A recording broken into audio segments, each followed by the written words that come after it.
Welcome to ইংলিফাই। Previous লেসনে আমরা ফিউচার টেন্সের প্রথম অ্যাসপেক্ট ফিউচার সিম্পল নিয়ে আলোচনা করেছিলাম। আজ আমরা আলোচনা করব ফিউচার টেন্সের দ্বিতীয় অ্যাসপেক্ট ফিউচার কন্টিনিউয়াস নিয়ে।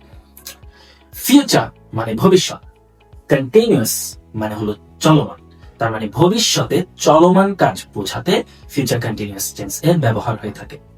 ফর্ম বা গঠন, কিভাবে একটি ফিউচার কন্টিনিউয়াস বাক্য গঠিত হয়। সাবজেক্ট মানে হলো কর্তা, বাক্য যাকে উদ্দেশ্য করে গঠিত তাকেই বলা হয় সাবজেক্ট। প্লাস শেল বা ওয়েল, এদের বলা হয় মডেল ভার্ব। সাবজেক্ট ভেদে এর ব্যবহার আমি ফিউচার সিম্পল টেন্সে বলেছিলাম, এই অংশটি দেখে নেবেন।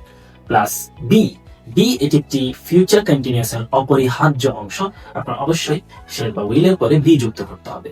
প্লাস ভার্ব উইথ আইএনজি, ভার্বের প্রেজেন্ট ফর্মের সাথে আইএনজি যুক্ত করতে হবে, যেটি দ্বারা চলমান প্রক্রিয়া বোঝাবে।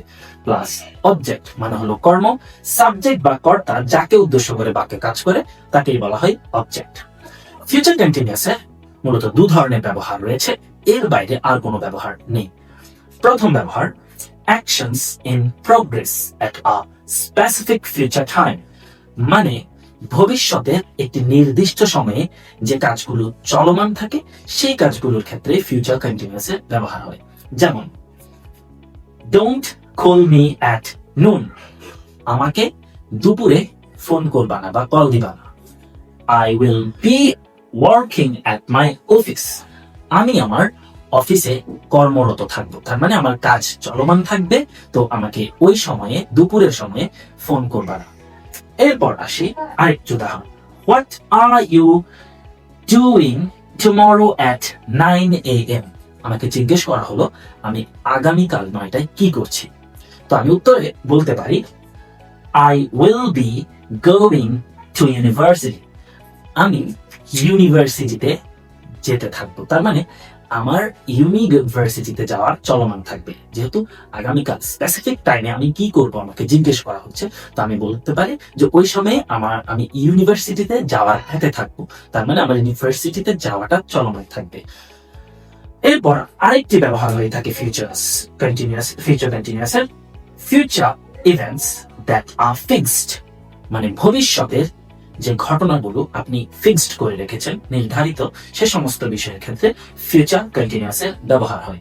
যেমন we will be staying at Jaltarang during our trip, আমরা আমাদের ট্রিপে বা ভ্রমণে জলতরঙ্গে থাকবো। এটি কক্সেস বাজারের একটি হোটেল।